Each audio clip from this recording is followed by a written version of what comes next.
Hey everyone, Caroline again. I wanted to show you some tips today on how to use our laminating machine. All right, I've got some cutouts here that I've just popped out of a packet that I bought from Mardel's, and we'll be sliding those through our laminating machine. So you'll see that our laminator is pushed up against the wall. This is actually on rollers here. So what you can do is actually move this out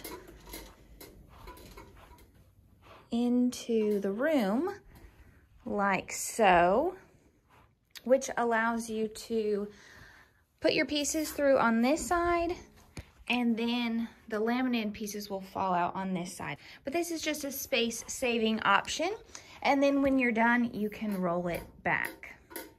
Okay, let's talk about turning on the machine. First, you'll need to make sure that it is plugged in. Then you'll come over to the left side of the machine and you'll see two buttons. The top one is the heat, the bottom one is for driving the machine. You'll want to turn the heat button from off to on, and you'll see that the red button turns on. Now, the machine is not ready. You'll need to wait 10 to 15 minutes for this to completely heat up. Okay, some of you may have noticed that we have two clips hanging off this side of our laminating machine. Let me tell you why they're there and why I need you to keep them there. These are here so that they weigh down this side of the plastic or the laminating materials.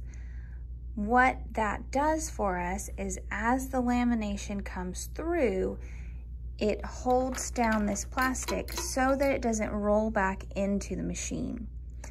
Also, at the end of your laminating process, if you'll clip those back on there, it will be ready to go for the next person.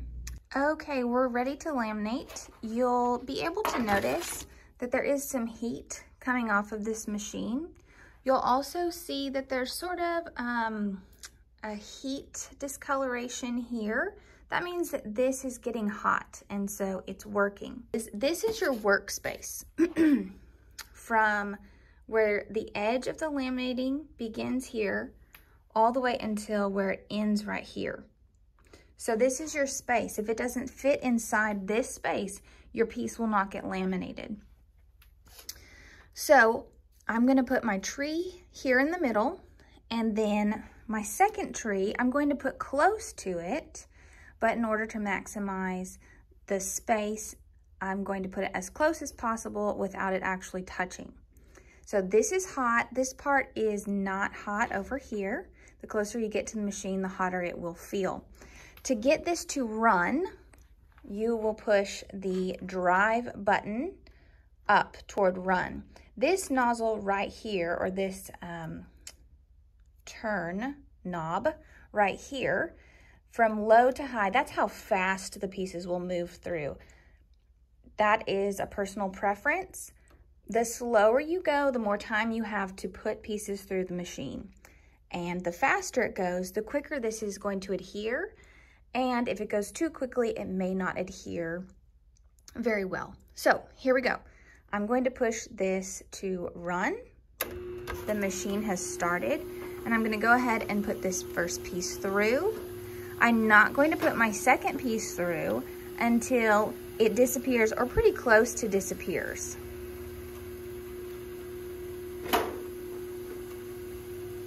Okay, you may want to check and make sure that nothing is turning back over. Pull the weights down that we talked about before. Oh, this has gone through the machine, so I want to stop it and grab my next pieces and line them up and get them ready to go.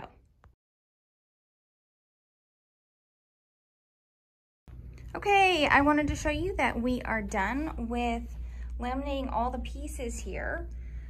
But even though all the pieces have come completely through on this side, they haven't come completely through on this side.